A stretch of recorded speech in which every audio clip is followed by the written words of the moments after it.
One of the things I love about Literary Dublin is that the literature isn't always on the page. It's almost as if it's in the air.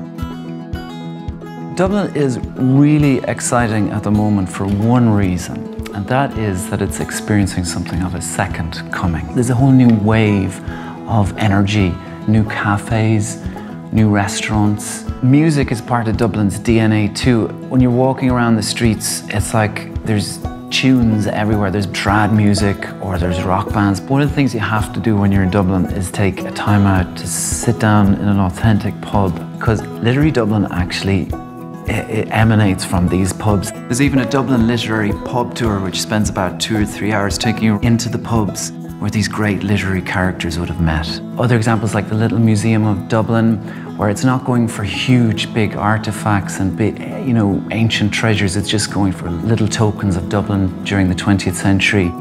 Ireland has a reputation as a land of saints and scholars, and you'll find that going way back to seminal books like the Book of Kells.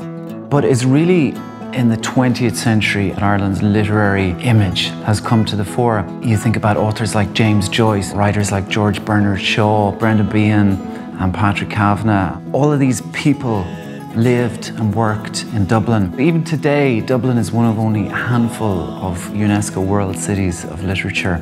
And you walk down the streets and you meet someone and they will say to you, "What's the story?" And it just shows you how important that conversation and telling tales is to Irish people and people in Dublin in particular.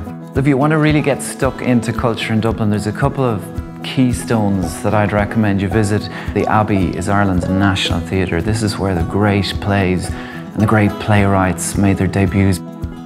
Just a couple of steps away, you have the Gate Theatre, which is vibrant today, but also has this tradition of bringing in international superstars. Then you have museums. You have places like the Chester Beatty Library, which is hidden away at the back of Dublin Castle. Once you peer into the cases, they just sort of bring alive whole other worlds.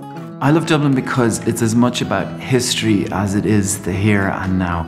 It's just a really exciting time to be in the Irish capital.